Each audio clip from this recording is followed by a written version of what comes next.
Boa noite, sejam todos bem-vindos. Bora conversar. Deixa eu testar aqui para ver se o áudio tá bom, o vídeo tá bom. Daqui a pouco eu pergunto de novo se tá tudo ok.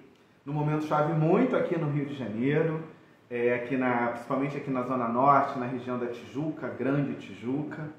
Mas hoje é um dia muito especial. Especial porque eu estou comemorando 3 anos que eu faço esse projeto, que iniciou naquela semana que eu acho que está guardada na nossa memória. A gente quer esquecer, mas não consegue. Que foi o início da pandemia, né? Eu recebi um telefonema dizendo assim, amanhã não vem trabalhar não, fica em casa.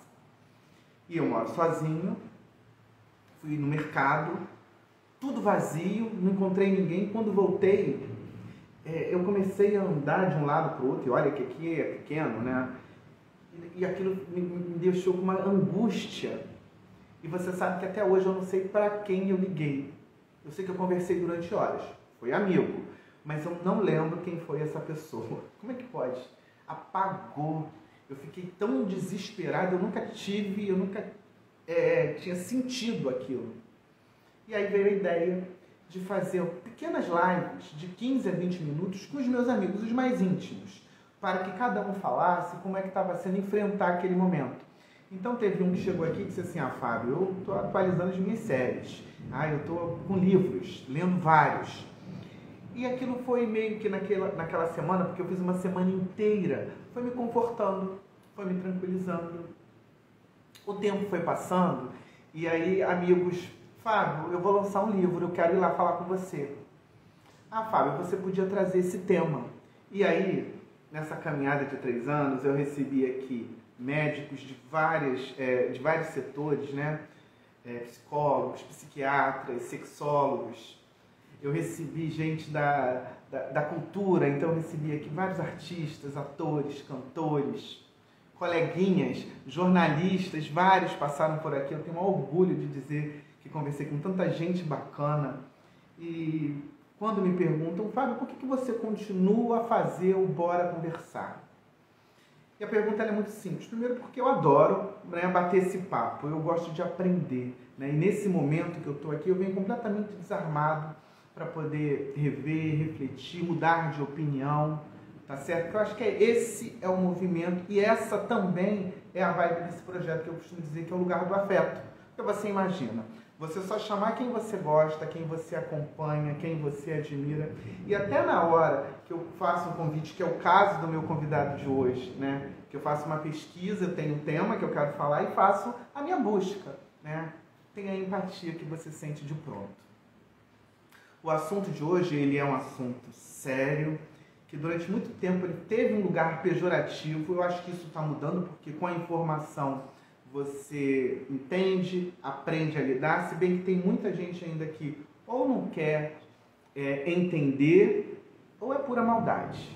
Nós vamos falar sobre o Alzheimer, a doença de Alzheimer. Então a gente aqui vai ter hoje sintomas, causas, prevenção, tratamento, cura. Acho que a gente está caminhando para isso, né? Os avanços da medicina.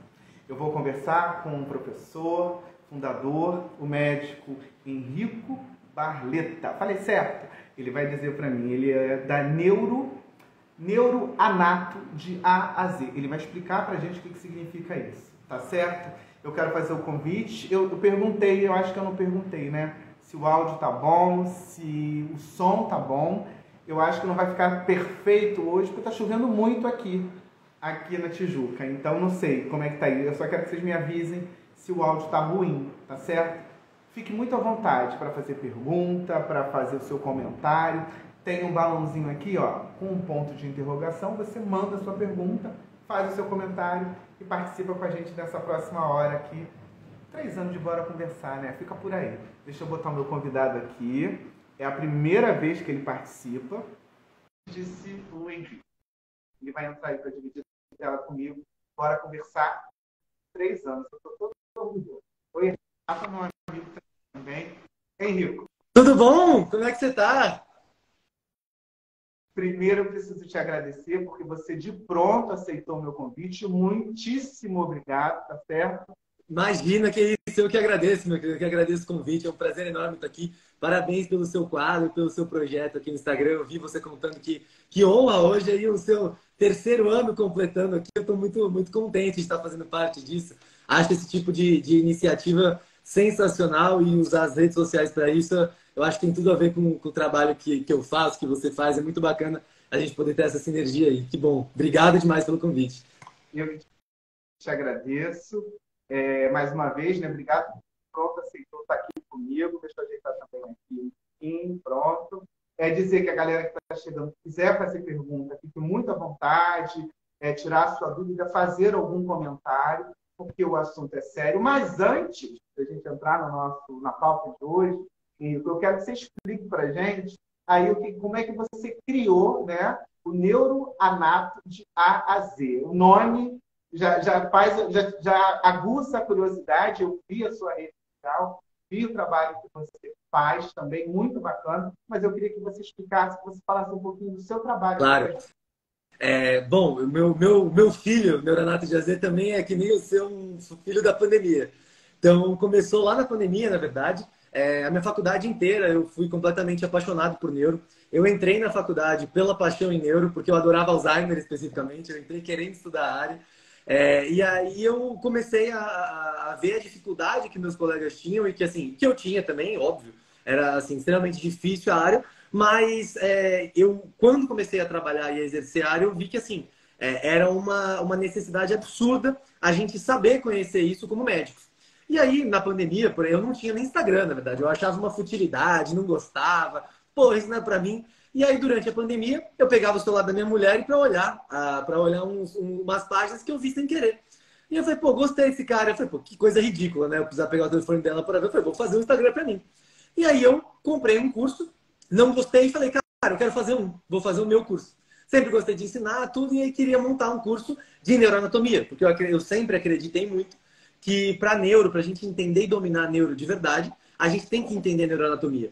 E eu nunca gostei do jeito catedrático, extremamente formal e difícil que os professores falavam, e nem com a falta acho que de seriedade mesmo, que a neuro sempre foi levada nos ambientes estudantis aí da faculdade de medicina. E eu via isso como um problemaço, assim, era uma coisa intragável para mim. E eu queria começar a fazer isso. Mas começou como um projeto de pandemia, tudo. Até então eu não sabia dar cara, não sabia fazer stories, nada do gênero. Não curtia essas coisas. Falei, cara, acho que não é para mim.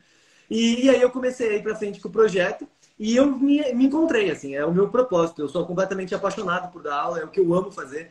E aí eu pude, graças a esse projeto no Instagram, chegar no Brasil e em alguns outros lugares do mundo ensinando neuro. E foi uma coisa muito bacana para mim. Eu vi o projeto crescendo, vi as pessoas dando esse feedback para mim, falando, Rico, pela primeira vez eu entendi isso na minha vida, adorei entender, adorei aprender, adorei sua aula, gostei de fazer. Eu falei, cara, me achei, me encontrei. E aí meu grande propósito foi ensinar neuro para todos os alunos de medicina possíveis e médicos possíveis que estão na linha de frente, que estão trabalhando ou que vão trabalhar. A gente precisa aprender a neuro, e não é só a neuro básica, a neuroanatomia. A gente tem que aprender as emergências neurológicas, aprender todas essas áreas da medicina, porque são as áreas mais comuns e mais graves da medicina. Então, eu sei que para o leigo, muitas vezes, quando fala neuro, dá aquele medo, acha que é uma doença muito grave, uma coisa muito absurda, que só um grande especialista vai curar. Mas para os alunos de medicina também tem essa mesma visão. Não é diferente do leigo. Esse é o problema. E aí, quando a gente vai para a prática, a gente se depara com esses casos o tempo inteiro. Então, você vai para um pronto-socorro, você está formado, vai trabalhar, você só vai pegar caso de neuro. A maioria é caso de neuro. E as pessoas geralmente não sabem lidar com isso. E aí eu via muito paciente indo embora sequelado, indo embora morto, porque não tinha uma assistência adequada, por falta de preparo. E aí eu me encontrei querendo dar esse preparo, querendo mostrar esse tipo de coisa, e me encontrei por aqui. E aí até que na rede vizinha eu comecei a fazer um pouco de conteúdo, viralizei um pouco mais por lá até, inclusive, e cheguei a falar muito com o público mais leigo, que eu adoro também, eu adoro conversar com o pessoal mais leigo, porque assim, é um jeito de me obrigar a ter uma linguagem mais fácil ainda. Eu acho que a gente ter uma linguagem fácil é uma obrigação de quem está em rede social. E não só em relação a pessoas leigas, mas em relação a quem você quer ensinar. Meu pai sempre me falou que, sim, pode falar, desculpa. Você falou uma coisa aí de ter a linguagem fácil de entender na rede social. Concordo plenamente com você, mas eu confesso que quando eu estou conversando com o médico, quando ele faz, ele chega desse seu jeito aí, me explicando, eu acho que eu fico até mais tranquilo para entender. Eu acho que também tem esse diferencial que você traz, que eu acho que tem uma turma chegando aí com esse conceito, com esse olhar. De, olha, quanto mais fácil eu falar com o meu paciente, melhor ele vai entender, melhor ele vai se dar. É isso, Exatamente. né? Eu não consigo afastar meu paciente. Eu preciso que o meu paciente sinta que eu estou jogando junto com ele, que a gente está no mesmo lado. E não que eu sou um Deus superior e que eu estou distante dele. Isso, para mim, é uma burrice na parte da medicina, que ele vai acabar não aderindo às coisas que eu oriento. Meu pai sempre me falou que se você sabe um assunto de verdade, você é capaz de explicar aquilo para uma criança de 5 anos. Então, eu acredito piamente nisso. Minhas aulas são fáceis, eu gosto de falar fácil. Boa noite, André. Boa noite para quem está chegando. Boa noite. Se tiverem dúvida, fiquem à vontade para perguntar.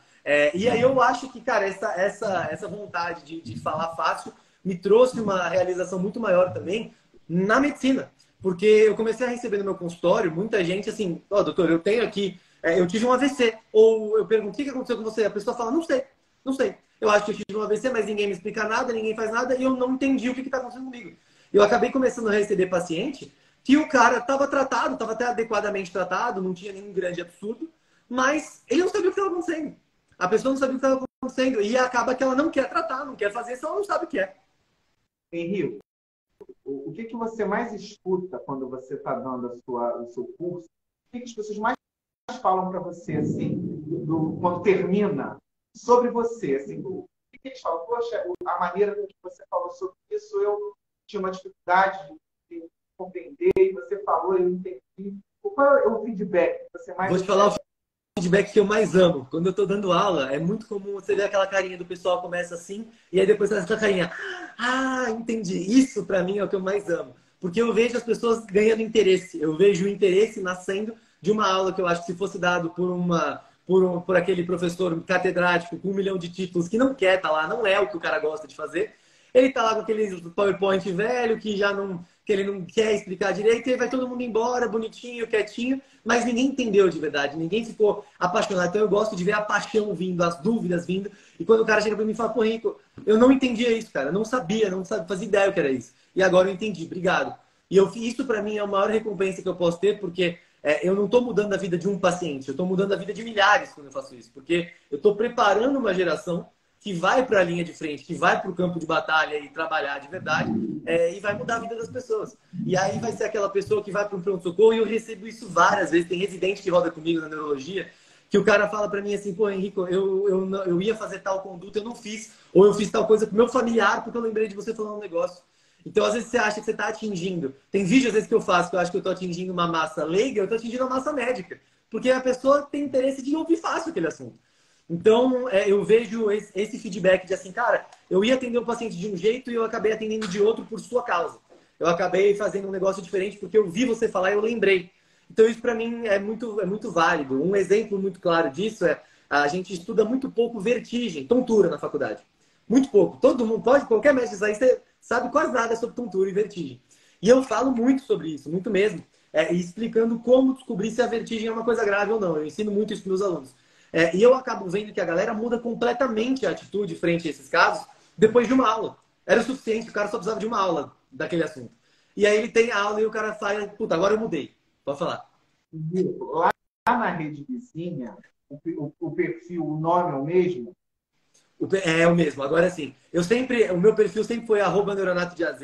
E aí recentemente eu mudei. O Neuronato de AZ é o meu curso de neuroanatomia, mas eu tenho outros cursos de neuroimagem, de emergência neurológica. Eu faço uma imersão presencial, que agora está sendo o que eu mais tenho feito. Mas eu quis deixar no meu nome porque justamente para ficar um pouco mais pessoal, para as pessoas se identificarem comigo. Porque eu também não quero que... Tem outros colegas que dão aula nesses meus cursos. Outros grandes colegas são amigos queridos, assim, tanto neurologistas vasculares, fera demais, tanto neurocirurgiões que estão comigo nesse projeto. Mas eu acho que como eu tô todo santo dia aqui falando, eu preciso deixar claro que tudo que eu falo é a minha visão. Sou eu preciso tomar um pouco essa responsabilidade. Você que faz todo esse trabalho sozinho? Isso. Você que faz vídeos, edita? Não, você... hoje eu tenho equipe que trabalha comigo, mas principalmente para os conteúdos estáticos, né? Eu tenho bastante gente que trabalha comigo hoje. Eu tenho gestor, hoje eu tenho uma infraestrutura que funciona por trás, assim. Porque hoje eu tenho uma escola de neuro. Hoje o que eu quero, que a minha missão expandir esse negócio ao máximo para eu poder chegar no máximo de pessoas possível. Né? E o que eu não paro é de dar aula para ligas também. Então, assim, a minha atividade como professor precisa ser maior do que minha atividade no background do negócio, assim, no back-end. São Paulo, não é isso? São Paulo. São Paulo. Então, morei muito tempo no Rio de Janeiro, mas sou de São Paulo. Ah, é? Bom, e você falou do Alzheimer, desse seu interesse. Por quê? Cara, filosoficamente, quando eu ia entrar na faculdade, eu comecei a estudar um pouco disso, ler um pouco, coisa pouca, mas assim, o legal mesmo que me encantava era o seguinte, eu sempre pensei assim, uma pessoa é capaz de perder tudo que ela tem. Uma pessoa pode perder a família dela, pode perder as coisas que ela tem, pode perder a casa dela, mas ela nunca perde quem ela nunca deixa de saber quem ela é, a história dela. Então isso é o que caracteriza um ser humano. Nada pode tirar isso dela, mas o Alzheimer pode. Então eu achava um pouco fascinante e ao mesmo tempo aterrorizante uma doença tão complexa. E eu não entendia nada na época, na verdade, eu só achava legal essa ideia. E eu queria entender melhor o cérebro, eu queria entender melhor a mente, eu achava o cérebro fascinante, eu queria saber mais. E aí no primeiro semestre de faculdade eu comecei a estudar neuro, era neuro, por coincidência, a primeira modulação da minha faculdade. E aí foi para mim um prato cheio, que foi quando eu comecei a estudar de verdade sobre Alzheimer, sobre AVC. E aí AVC hoje, na época, começou a ser o que eu mais estudo, mas Alzheimer também vem junto. Você sabe que esse lugar do Alzheimer na minha vida, eu tive eu a considerava como vó, né? E ela sempre foi independente, tinha dinheiro dela, perdeu o marido, continuou morando sozinha, e ela começou a dar sinais do Alzheimer, né? A filha percebeu.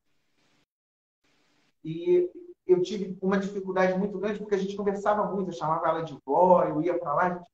Quando eu a encontrei, que ela não me reconheceu, aquilo me deu uma tristeza. E eu acho muito o Alzheimer, você vai perdendo, né, as suas referências. Um dado muito interessante, e aí lá na frente você pode comentar, Ingrid, ela era fã, ela gostava de samba, né?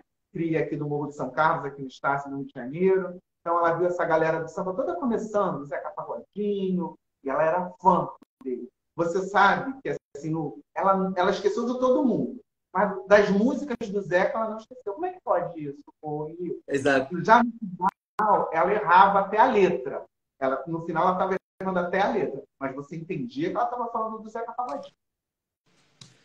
Tem umas coisas assim, né, que ela já não contava mais nada, assim, mas a música, quando ela queria falar alguma coisa da história do Zeca, ela contava. Esse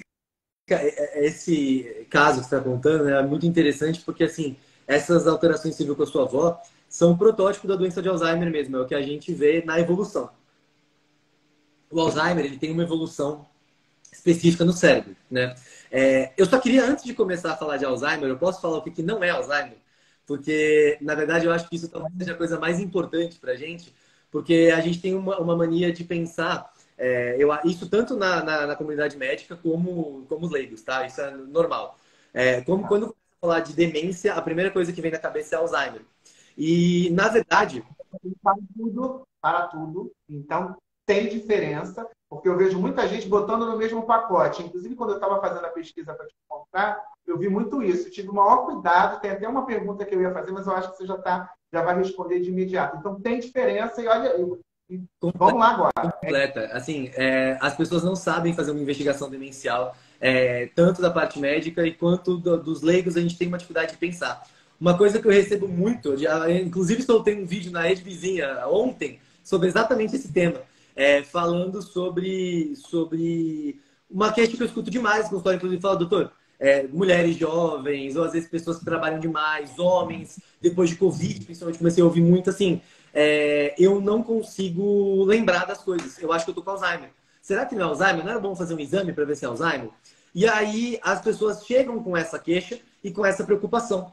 E quando a gente vai falar de memória, e aí fica a parte interessante, foi o seguinte, quando a gente pensa em memória, eu queria pegar um papel, eu até esqueci de pegar, mas vai dar para entender.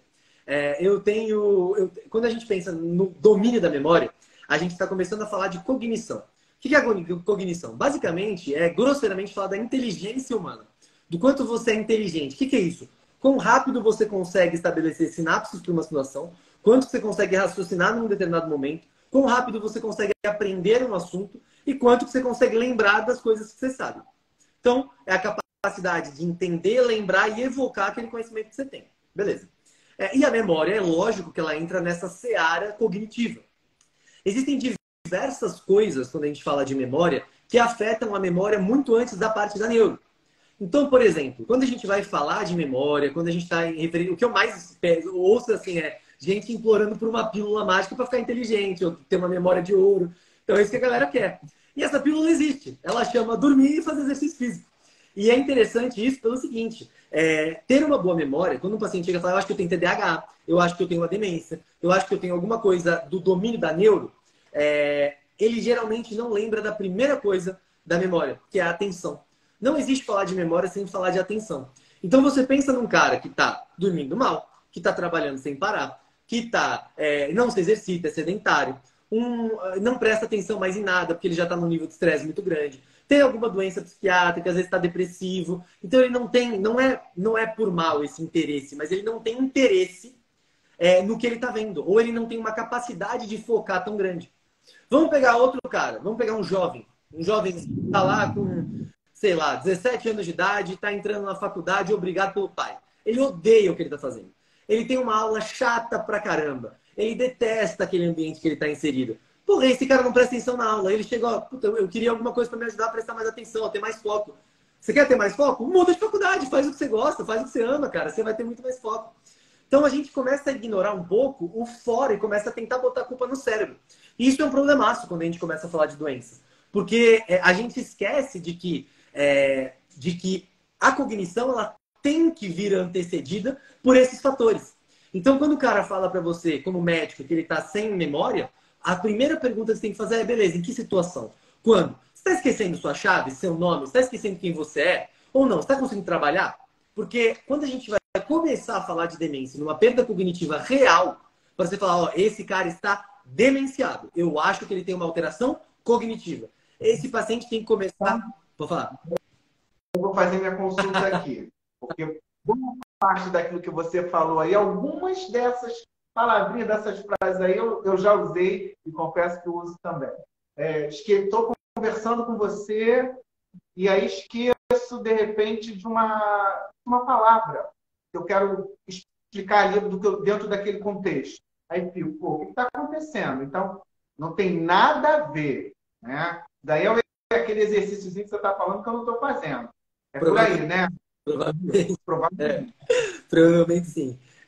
A frase é básica. Eu tenho os meus amigos, será que eu estou com Alzheimer? O que é isso? Nada a ver. Né? E eu acho bacana começar falando disso, porque a gente acaba ignorando esse tipo de coisa e às vezes começa com um médico mais afobado, começa a fazer uma investigação ou começa a botar um medo no paciente ou não sabe tirar o medo do paciente de uma coisa tão grave. E aí fica naquela história, você vai ficando velho, vai ficando assim mesmo, vai ficando esquecido. Não, não é assim. Se você tem uma... Aí a gente começa a entrar nas coisas que são neuroprotetoras. O que melhora essa parte cognitiva? Um sono adequado. Porque o estado de vigília, o estado de alerta, o estado de atenção é o oposto do sono. Então, se você não tem uma rotina de sono adequada, você não vai conseguir ter uma rotina de alerta adequada.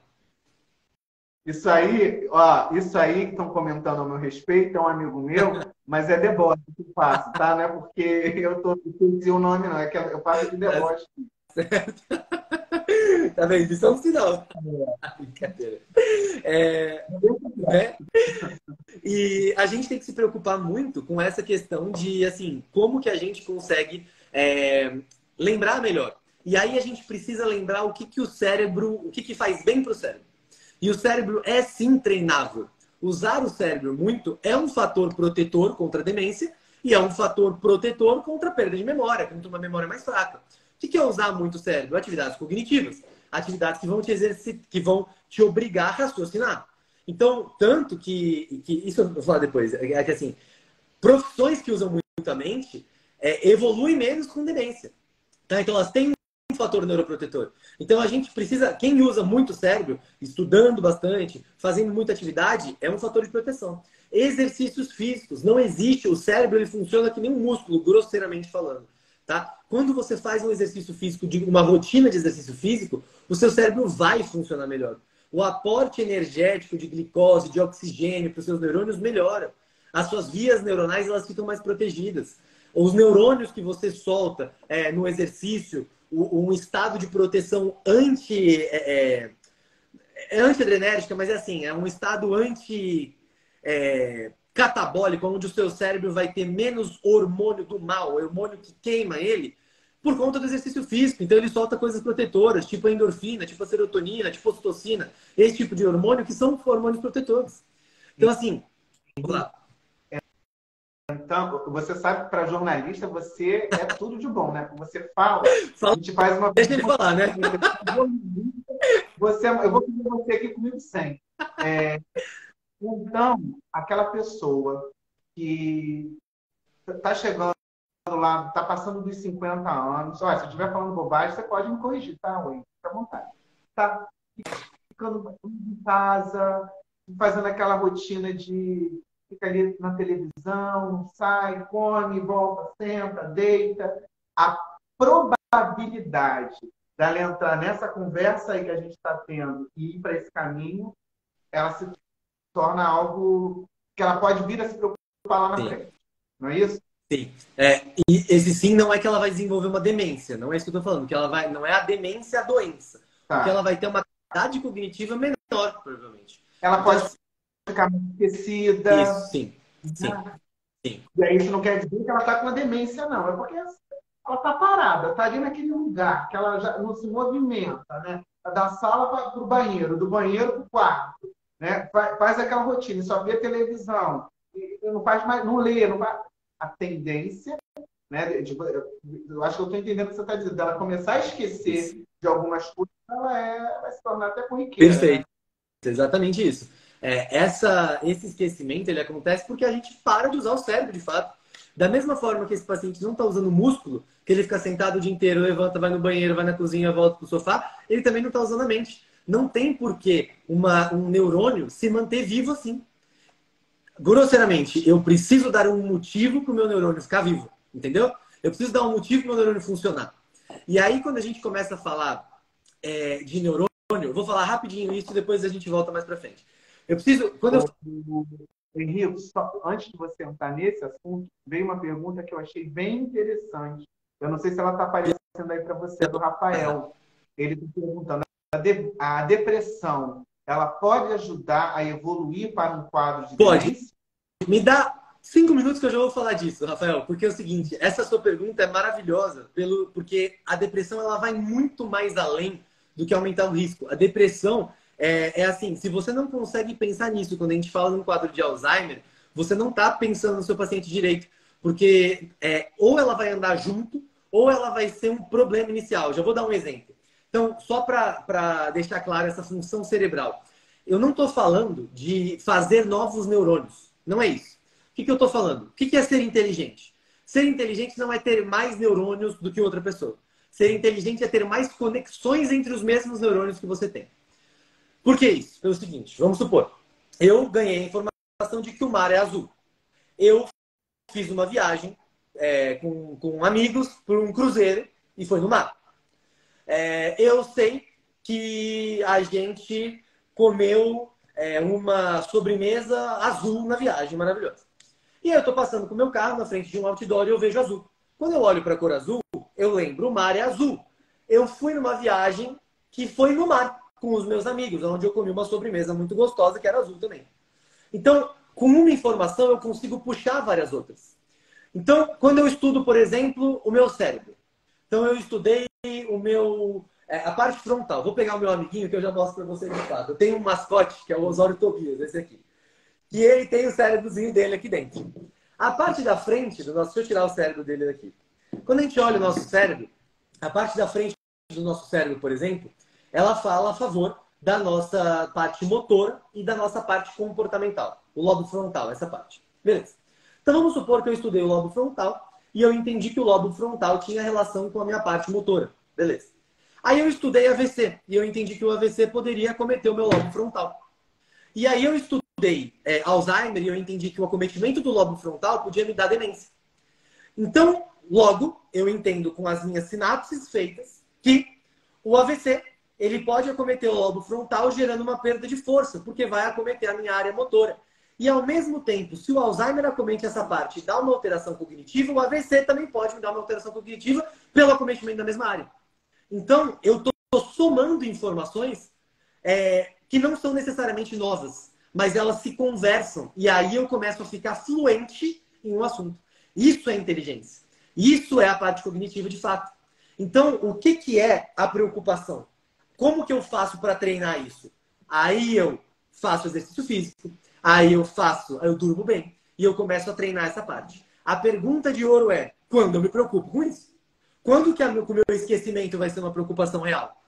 E aí a gente começa qualquer evento que se converse sobre Alzheimer, que começa falando das AVDs. O que são as AVDs? As atividades de vida diária, ou as atividades instrumentais diárias.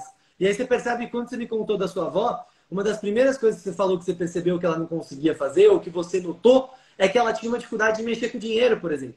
De cuidar das coisas que ela cuidava antes. E isso não é normal. Isso não é normal.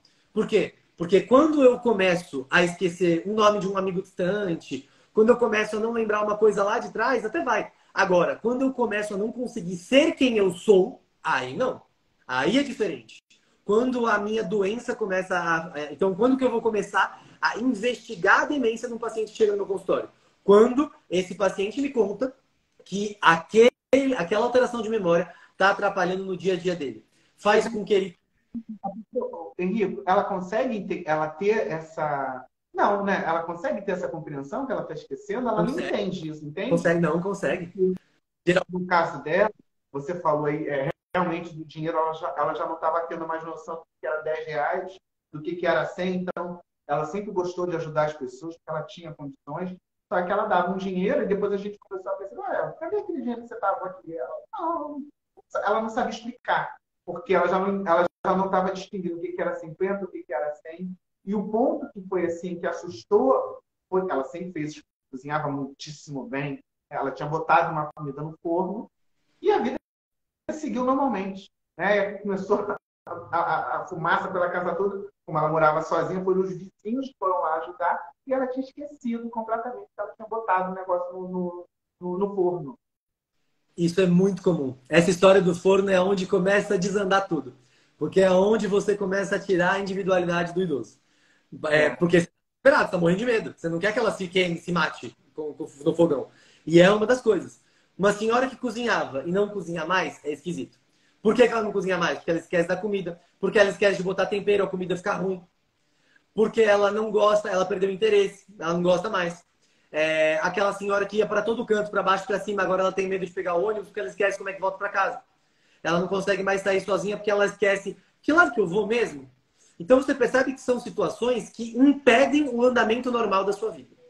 Então, isso a gente já chegou no consenso de que, para eu me preocupar com uma demência, com uma alteração cognitiva, eu preciso ter marcadamente essa alteração de meu paciente não consegue, não é quem ele era. Meu paciente era de um jeito e ele está de outro jeito completamente diferente. O que não acontece quando você esquece o número do seu CPF, quando você esquece o nome do seu amigo, quando você esquece uma matéria que você sabia mais ou menos e não lembra mais. Quando você está sem dormir, quando você está virado de plantão, você esquece alguma coisa, e aí acontece. Isso acontece. Você não deixou de ser quem você era. Agora, quando esse esquecimento, esse domínio da memória, começa a literalmente destruir sua vida, mudar a sua vida, aí é a hora da gente investigar, tá? E aí, a Mila e o Rafael, eu vou responder vocês já. Por que eu vou responder já? Porque vocês nunca vão... Peraí. Eu quero saber o seguinte, você gravou já? Porque eu já esqueci a pergunta do Rafael. Ah, não, eu vejo aqui, eu lembro, eles estão falando de depressão, eu lembro bem dos dois. Você viu como é que... Eu estou pedindo, mas eu preciso dizer para você, eu já esqueci a pergunta dele. Eu sei que ele fez pergunta, agora se você falar o que ele perguntou... Não, tranquilo. Eu lembro que a gente já fala de depressão, mas é que eu acho muito importante falar disso pelo seguinte... Teve mais alguém que perguntou também, não foi, Rico? Teve mais alguém que fez... Deu algum depoimento. A Mila. Eu já vou responder ela também, que ela está falando de depressão também da pergunta do Rafael. E aí eu já vou conversar com ele disso. Pelo seguinte, o Alzheimer ele não é uma doença diagnosticável. E isso é muito importante de entender. Por quê? Porque o Alzheimer é uma doença de exclusão. Ponto. Alzheimer é uma doença de exclusão. Não se diagnostica Alzheimer. Não dá.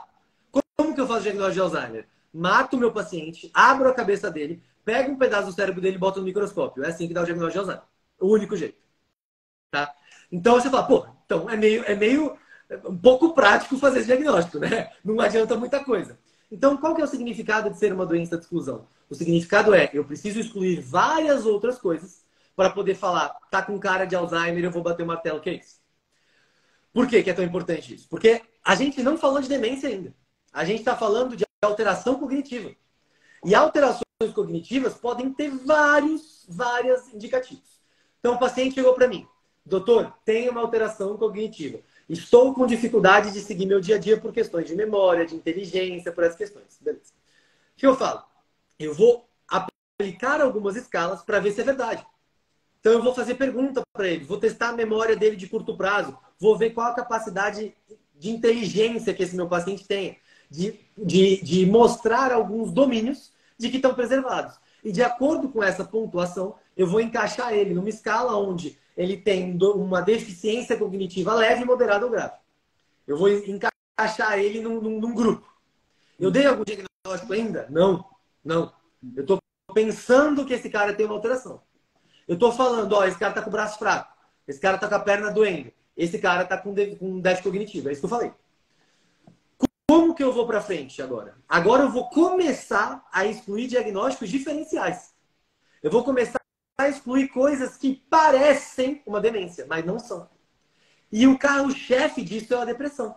Por isso que eu estou segurando para falar do tema. Porque a depressão, ela pode parecer uma demência. E você trata e o paciente volta a melhorar das questões cognitivas. Vamos pegar uma senhora de 84 anos de idade que perde o marido dela que está casada há 68 anos junto com o cara.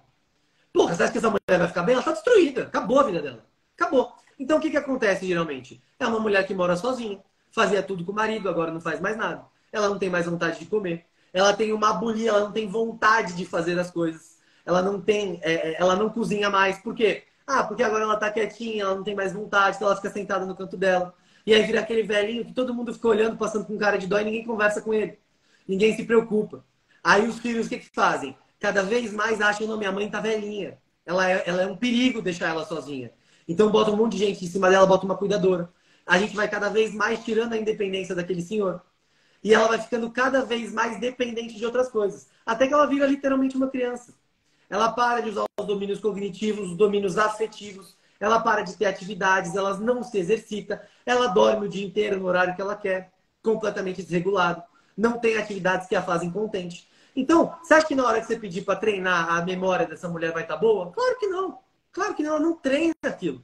Ela não treina o cérebro, ela não tem uma rotina neurotrófica para melhorar o cérebro, para melhorar a cabeça. Então, Rafael, quando a gente fala de depressão, meu querido, a gente não é questão de evoluir. É muito mais importante que isso. É diferenciar. Às vezes eu tenho um paciente que só tem a depressão. E ele nem tem a demência. E eu já estou falando, puta, esse cara tá demenciado.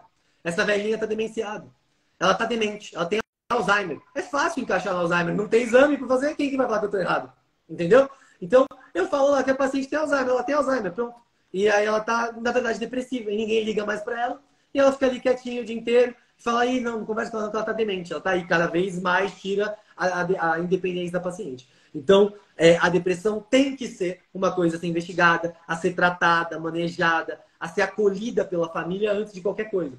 Até porque, se você está certo e for Alzheimer, e for um diagnóstico trágico, neurológico, porra, esse cara, que ela ficar contente de receber o diagnóstico, fala, tudo bom, Maria, você tem Alzheimer, ela vai ser dando pulo de alegria? Aí que ela vai se enfiar num buraco. E a doença não evolui tão rápido. Ela não está nesse buraco porque o Alzheimer foi rápido. Não, é porque ela está desesperada. É porque ela prefere morrer do que ter Alzheimer. É porque ela prefere morrer do que esquecer do filho dela. Então, se a gente não tiver carinho com esse paciente, se a gente também não tiver preocupação com essa outra entidade que anda do lado, que é a demência, a gente não vai fazer um bom trabalho. Então, eu diria que o principal diagnóstico diferencial ou diagnóstico adjunto, quando a gente fala de demência, é a depressão. Tá? E aí, Mila, quando você me pergunta se os remédios podem causar uso a longo prazo, pode causar uma doença. Quando você fala de uso crônico de antidepressivo, de Rivotril, de Zolpidem, nesse contexto, eles são muito mais auxiliadores do que depredadores do cérebro. Ah, então eu vou dar Rivotril para todo mundo, eu vou dar antidepressivo para todo mundo. Não. Mas é muito mais importante você afastar a depressão do que, existe um efeito colateral. Tem diversos antidepressivos, diversos usos do Rivotril, que são medicações bem estudadas e têm um uso seguro, onde o risco-benefício tem muito mais benefício para o seu paciente. Então, você abre mão de tratar a demência muito antes, a depressão, muito antes do que deixar ele para frente. Só o Zolpidem, que não é uso crônico. Pode falar, desculpa. Mas ela colocou alguma coisa aí. Agora eu vi. Ela colocou aqui, eu perguntei sobre essas medicações no sentido do esquecimento, se pode causar a doença. A doença não, mas pode causar esquecimento como efeito colateral. Alguns antidepressivos podem, anticonvulsivantes, antidepressivos, remédio da cabeça, quando mexe na cachola, pode dar aí alguma alteração em termos de domínio de memória, quando a gente fala de memória de cognição. Agora, Rico, então eu não vou usar nunca no meu paciente. Não, pô, você usa, se der algum efeito colateral, deu errado, muda a classe, muda o antidepressivo utilizado. Às vezes ele não está bem com o antidepressivo, você vai e muda. Mas você não provocou uma doença no seu paciente. Você simplesmente teve um efeito colateral que pode ser manejado. É isso. A Gabriela está dizendo aqui, quando volta de férias, é tenso pegar o ritmo outra vez. Verdade. Porque você está cansada, né? Você cansou ali. Aí quando você volta para o seu ritmo, puxa, Henrico, a hora está passando, eu estou vendo aqui como é bom conversar com você, porque você explica com detalhes, você esclarece. Eu já quero te deixar aqui a deixa, que eu vou pedir para você voltar aqui de novo. Porque eu já vi que o nosso tempo ele vai ser curtíssimo, porque você está falando, está explicando, está esclarecendo as coisas que estão perguntando, e você colocou um lugar aí que eu sou leigo, e aqui também acredito que tem muita gente que está aprendendo também, né, da demência e do Alzheimer. Você explicou bem essa diferença para a gente. Mas a gente citou aqui, eu citei você também, alguns sintomas. Quais são, assim, para você começar a ficar alerta? Porque eu acho que quem está junto, né, o filho, o marido, ou vice-versa, observar. Porque, às vezes, ele começa o Alzheimer ele começa muito tênue, muito, né, é uma coisinha ali, e aí, quando isso te acende a luz, você diz assim, não, Tá. Só em relação a isso, além da depressão, temos outras doenças que mimetizam a demência e outras demências que a gente pode diagnosticar do Alzheimer, que vão dar outros sintomas. Então, sintomas de alteração comportamental, esse tipo de sintoma, como alteração comportamental, como alteração de incontinência urinária, existem vários outros sintomas que podem me falar de síndromes demenciais específicas. Mas indo para o Alzheimer. Bom, antes, então, que fique claro, eu excluí tudo. Eu nunca coloquei a culpa no paciente ser velho, com aquele termo que muita gente já deve ter usado de demência senil, aonde eu falo, não, o cara tá demente porque ele tá velho. Isso não existe. Então, esse termo não pode ser usado nunca. Então, eu excluí isso tudo e cheguei, bom... Eu nunca mais escutei, mas na minha época, eu escutei já muito falando assim, tá esclerosado. Isso. Esse negócio, essa ideia de é a idade que fez isso tudo, é porque tá velho. Não. Não é porque tá velho, porque o que eu mais tenho é paciente velho bem pra caramba. Então, não é culpa da idade. Agora, quando a gente fala do Alzheimer, o Alzheimer pode dar o quê? Qualquer coisa. O que é o Alzheimer? O Alzheimer é a deposição de uma proteína que se chama beta-amiloide, uma proteína no meu neurônio. Quando essa proteína se deposita no meu neurônio, ele para de funcionar adequadamente. Ou uma falta de funcionamento de uma proteína que está dentro. Então, eu tenho uma proteína dentro ruim e uma proteína fora atrapalhando o funcionamento. Aonde que essa proteína pode estar? Em qualquer lugar do cérebro. Qualquer lugar. Então, o que meu paciente com Alzheimer pode ter? Ele pode ter perda de força? Pode. Ele pode ter alteração visual? Pode. Pode começar como? De qualquer jeito. Como que ele geralmente começa? O Alzheimer geralmente começa numa região que se chama córtex entorrinal. O que é isso? É uma região aqui dentro do cérebro. Nessa parte de baixo aqui. Quando a gente vira o cérebro para baixo, a gente vai chegar numa região... Deixa eu tirar o tronco aqui. A gente vai chegar numa região aonde começa a deposição dessa proteína. E o que que essa região tem de característica? Memória. Memória. Ah, emoções também? Também. Ah, mas memória principalmente. E que tipo de memória é muito bem demarcado no início da demência de Alzheimer? A memória espacial. O meu paciente que começa a ter uma dificuldade de locomoção, porque ele não lembra mais aonde ele ia ou quais eram os caminhos, isso é muito bem demarcado da doença de Alzheimer. Então é comum o paciente começar reclamando com dificuldade de lembrar caminhos, dificuldade de ir e vir de locais que ele estava acostumado. Então isso é muito comum. Agora, o Alzheimer ele começa se manifestando muito bem em outra região que se chama hipocampo, que ele, grosseiramente falando, funciona tipo um conversor de memórias, para a memória atual, para uma memória recente, para uma memória que vai ficar ao longo do tempo, uma memória de longo prazo. Então, se eu dou um tal nesse meu conversor de memórias aí, o que acontece hoje a gente até sabe que esse conversor, na verdade, não é um conversor exatamente, mas ele tem essa função aí antiga de converter as memórias, que ele vai, se eu tenho um problema disso, eu não vou mais converter memórias recentes em memórias antigas. E aí a gente cai no que você falou. Pô, Rico, como é que a minha avó, ela não lembrava nem do meu nome, ela não lembrava de nada disso, ela esquecia tudo que eu falava para ela, ela esquecia cada vez mais coisas, ela não tinha mais capacidade de entender nada de agora. Mas ela lembrava da música do Zeca de 1800. Como que é possível? Por isso, porque o andar do Alzheimer pelo cérebro, ele começa em áreas de memória recente. Então, o meu paciente, na verdade, tem muita dificuldade em formar novas memórias. Então, o paciente com Alzheimer, ele não aprende coisa nova. Ele tem uma dificuldade de retenção de memória. Então, é aquele cara que você vai falar o telefone da pizzaria para ele discar e ele já esqueceu assim que você falou, porque essa memória de trabalho não funciona. É aquele paciente que na hora dele continuar uma conversa, ele começa a ter dificuldade, porque ele não lembra o que você perguntou para ele. Então, é aquele paciente que não consegue guardar e formar novas memórias, novos domínios cognitivos. Então, isso é muito bem demarcado. Então, dificuldade de locomoção por conta de lembrar locais, dificuldade de formar novas memórias. E aí, essa degradação de memórias, ela vai acontecendo ao longo do tempo.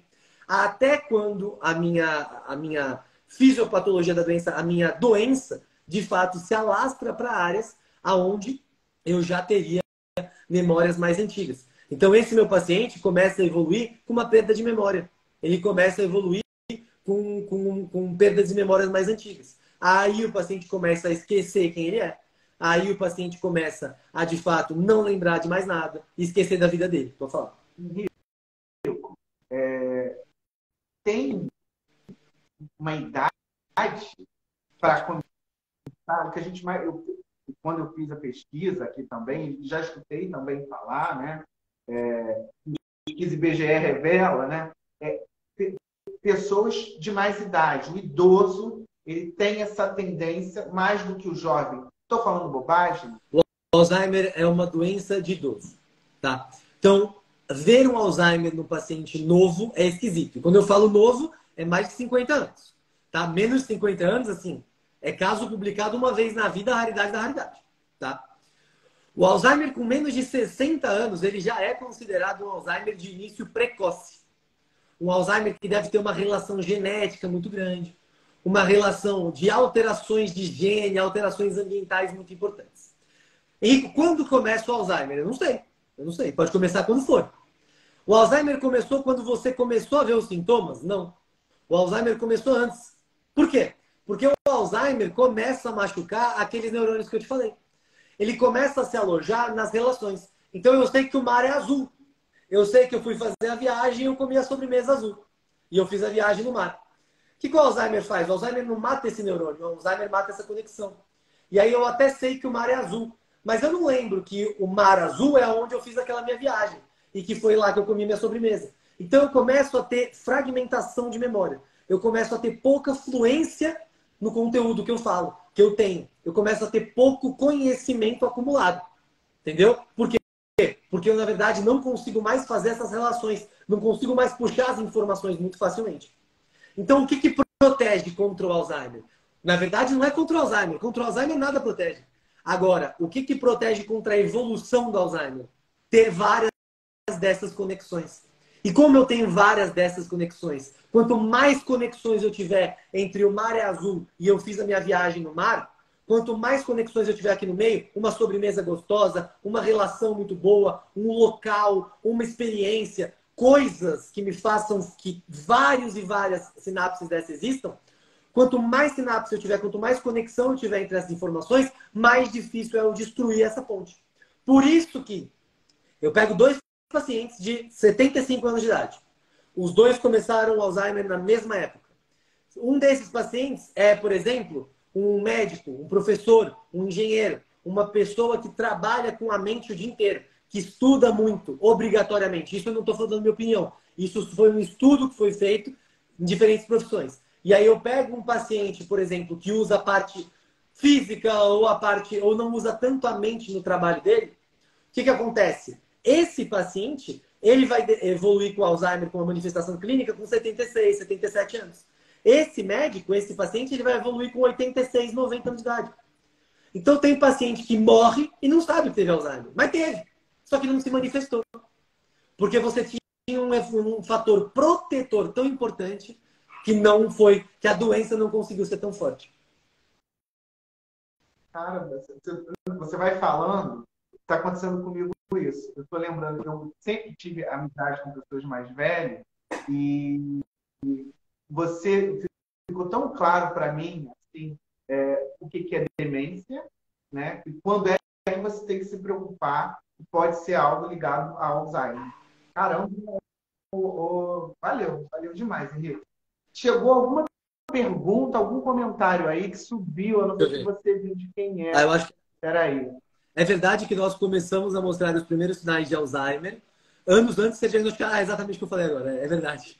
É verdade. Que nem o Parkinson, até pessoas jovens. Meu professor comentou isso e queria me certificar. Então, aí quando a gente fala de pessoas jovens, Mila, não é comum. Pode acontecer, mas não é comum. E aí, na verdade, eu gosto muito... Uma vez eu dei uma palestra num evento de gerontologia, falando especificamente sobre um artigo que eu publiquei de alterações genéticas do Alzheimer. E é muito interessante porque nessas alterações é onde a gente vê muito mais de fato, pacientes mais jovens. Porque aí sim você começa, tem uma alteração genética aqui que piora muito a progressão do Alzheimer. Ou faz começar muito tempo antes. E aí sim você pode começar a ver isso. Agora, Mila, não é o comum, tá? Alzheimer é uma doença de idosos, mais de 60, 70 anos de idade. Tá menos de 60 anos com Alzheimer é esquisito. E o Parkinson é a mesma coisa. Então, quando você vai pegar o início dessas doenças, são doenças de pessoas mais velhas, sim. Tá bom? Chegou, acho que um comentário aqui do Cláudio. Oi, Cláudio, querido. Deixa eu ver se eu consigo ler aqui, que já subiu aqui, gente chegando. Peraí. O que ele perguntou aí? Não está aparecendo aqui. O cérebro é um grande computador. A gente tende a não guardar, acho que deve ser, tende a não guardar tudo. Precisamos jogar na lixeira e acredito que é uma defesa do próprio cérebro. Cláudio, você tem muita razão, cara. É assim, quando a gente tem uma situação onde o nosso HD ele vai ficando menor. É verdade que o cérebro vai ficando cada vez mais atrofiado, cada vez você vai tendo menos conexões conforme a idade passa? Lógico, então não existe demência senil? Não, não existe. Porque a sua função básica ela é guardada. Então o que você tem que fazer para manter o seu cérebro num alto nível? Tem que usar. Tem que usar. Você tem que provar para o seu cérebro que essas conexões elas são todas importantes. Que todas as conexões... Vou falar. E aí, Henrique, eu não sei se o Cláudio estava com a gente desde o início, mas lá no início o Henrique falou o quê? A importância de você se movimentar. É a atividade física, é você estar ligado, estimulando, né? A gente tem aquela brincadeira do que é uma verdade, né? Da palavra cruzada, que muita gente fica... Cara, aquilo ali é um baita de um exercício. Eu, às vezes, pego para poder fazer aquilo, eu não consigo, o que é? O que é? Né? Que eu fico assim, me dá aqui que eu vou fazer. E, né? Às vezes eu vou lá atrás para poder ver a resposta, faço tudo errado. E coloco, o que é isso? Mas é um baita de um estímulo, né, Henrique? Palavra cruzada, sudoku, estudar, leitura, pensar, escrever, fazer coisas que te tirem da zona de conforto, onde você tem que usar a sua mente, é muito importante. Então, o nunca parar. Então, pessoas de muito sucesso, eu geralmente vejo são aquelas pessoas que nunca param. Por quê? Porque essas pessoas, elas sempre trabalham a mente. O tempo todo elas têm preocupação. Então, o estresse de ter uma preocupação, ter uma obrigação, ele é bom no sentido de fazer o seu cérebro funcionar. Então você sempre tem que estressar o seu neurônio. O que é estressar? Usar. Tem que usar. Pô, tem que usar as conexões que você tem. Então não adianta nada. Se amanhã, se eu parar de olhar isso aqui, se eu parar de dar aula de cérebro, se eu parar de treinar esse negócio, eu vou esquecer, cara. Eu não vou lembrar mais. Vai acabar. Assim como, pô, teve coisa que eu tive que estudar na época do vestibular, passando na faculdade, que eu não lembro. Eu não lembro de botânica. Eu não gostava, nunca gostei de estudar as monocotiledôneas, as dicotiledôneas. Não achava legal. Não era a minha praia. Então eu aprendi por um momento e esqueci. Por quê? Porque eu não usei. Eu fiz questão de esquecer aquele famoso ditado. Vai, pode falar. Henrico, a gente está chegando, eu estou olhando aqui a hora, a gente está chegando na nossa reta final, daqui a pouquinho eu vou fazer aqui as nossas últimas perguntas, mas vai ser bom para quem está aqui com a gente, porque vai ter volta, Henrico, a gente vai ter que fazer a parte 2, tá? Vai ter que fazer a parte 2. Eu não fiz metade das minhas perguntas, porque foi maravilhoso e foi esclarecendo outros pontos que eu nem sabia, tá vendo? Como é que foi bom conversar com você? Agora, uma pergunta também clássica. É hereditário? Ótimo. Assim, em tese, pode ser. Por quê? Porque cada vez mais a gente começa a descobrir genes relacionados ao Alzheimer. E se eu tenho genes relacionados a alguma doença, eu posso passar esses genes para frente. Então, por exemplo, o ApoE4, que é um gene que já falaram muito, existem outros genes que começam a ter uma relação genética. E se eu tenho uma doença com um componente genético, sim. Agora, tudo na medicina, basicamente tudo é genético. Tudo que você vai ficar investigando, você vai achar algum gene daquilo. Então, é difícil você falar que é uma doença. Ah, não, minha avó teve Alzheimer e eu vou ter Alzheimer. Não, não é. Eu não posso dar essa causalidade. Agora, pode existir um gene? Até pode. Agora, não existe hoje investigação para isso. Mentira, até existe. Tem como você investigar a presença desses genes, mas é péssimo. Por quê? Porque você imagina que eu te conto hoje que você tem um gene que você pode ter Alzheimer. Você vai ficar depressivo, você vai começar a mimetizar os sintomas. E às vezes você nem vai ter nada, você não vai nem ver. Vai morrer sem ter o negócio. Então, assim, é aquela coisa da medicina que não vale a pena você diagnosticar. Porque, assim, você não sabe se é de fato aquilo ou não. Então, hoje, a gente sabe que o Alzheimer existe uma bagagem genética, mas a gente não sabe o real uso clínico disso. Isso é a verdade. Fui diagnosticado, estou com Alzheimer. Qual é o tratamento? É medicamento? Qual é esse tratamento?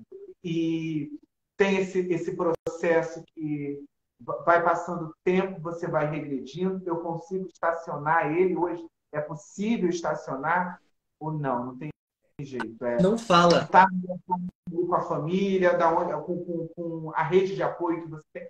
Como é esse processo, Henrique? Primeiro, eu queria falar uma frase que eu ouvi de uma professora que eu gostei muito, que é o seguinte. Quando você for dar uma notícia de um Alzheimer, eu sei que aqui tem alguns médicos e estudantes que me acompanham ouvindo, então quando você for fazer o diagnóstico do seu paciente, você não vai dar uma sentença de morte e você não vai falar não tem mais o que fazer. Existe muita coisa a ser feita. Isso é importante. Agora, dentre essas muitas coisas a serem feitas, tratamento não é uma delas. Tratamento, quando a gente fala em tratamento na medicina, a gente está querendo dizer chegar em alguma cura. O que existe no Alzheimer é um controle. Existe medicação? Sim, mas essa medicação não é uma cura. Ela trava o avanço. Isso que você falou é muito bom. Então, na verdade, ela retarda o avanço da doença. A doença vai avançar? Vai. Mas ela vai avançar muito, muito, muito mais devagar. O que tem tanto a ser feito? Exercício físico. Exercício físico já é comprovado em camundongos que retarda mais do que medicação, inclusive, o avanço do Alzheimer. Então, é um tratamento, é um jeito de você manejar o seu paciente, é um manejo. Dormir bem, fazer aquele idoso usar o cérebro, fazer palavra cruzada, fazer sudoku, não tirar ele da casa dele, não fazer com que ele seja uma criança e jogar ele no quarto, fazer com que esse idoso cozinhe sob supervisão, fazer com que esse idoso tenha ali uma atividade diária onde ele consiga exercitar o seu cérebro. Agora, existe remédio? Existe. Pode falar. Mas a família, às vezes, não fica preocupada quando você tirar ele da casa. Mas se chegou num estágio em que, por exemplo, né, aquele que eu usei do exemplo, botei comida lá no micro-ondas, esqueci. Não é perigoso? Não tem mais como ficar assim. Com certeza, mas até chegar nisso demora. E nesse período é importante você, óbvio, não, ela queimou a comida, deixa ela tentando. Não, Porra, foi fazer uma comida, você sabe que tem um risco de queimar? Não é falar assim, vai cozinhar, mas é falar assim, mãe, vamos cozinhar junto? Vamos ficar junto aqui enquanto você faz um crochê que você gosta? Então é você criar atividades e momentos onde ele seja o centro das atenções. Onde o seu paciente tenha importância. Onde ele tenha individualidade. Mesmo que seja uma coisa controlada. Vai mudar a dinâmica dessa família. Essa família não é mais a mesma. Ô, Henrico, e outra coisa que eu já vi acontecer também, que eu não acho que é a melhor atitude, não é? Você ficar questionando o idoso de algo que ele tenha feito errado, sendo que ele não tem mais aquela consciência naquele momento. A forma com que você fala também machuca. Por mais que você ache que ele sabe que ele está... Não, não sabe. Né? Chega a ser até uma ignorância, né, Henrico? Eu entendo muito isso, porque a gente também tem que entender o lado da família, né? A gente não sabe o que a família está passando. Então, às vezes você tem aquele filho que ele é mais cético em relação à doença ou que ele não aceitou ainda. Que para ele é muito duro ouvir que a mãe dele tem Alzheimer. Então, ele não acredita, ele não quer ver que aquilo acontecendo. Então, ele fica bravo. Aquilo é uma resposta humana. Fala, porra, mãe, você não lembra disso aqui, cara? Pô, eu falei para você já. Mostra para ele que você sabe. Porque ele quer ver a melhora. Aquilo é um grito de ajuda dele. É uma limitação dele. Esse acompanhante, geralmente, é aquele que quando você chega e fala assim, olha, não tem o que fazer. Entenda a sua mãe. Quando você chama para consertar, ele desmonta na sua frente. Ele acaba emocionalmente na sua frente. Porque é aquele paciente que, assim, que ele vira um paciente, na verdade. Porque é difícil entender. A gente nunca sabe quais são os limites do ser humano. Então a gente trabalha com isso todo dia, é difícil demais. É difícil aceitar. Mas sim, a gente tem o que ser feito, por isso que é importante a gente falar do que tem que ser feito. Porque aí você pega esse filho e você coloca ele no cuidado, no plano de cuidado. Você fala para, puta, cara, olha que legal, sua mãe agora está conseguindo andar melhor.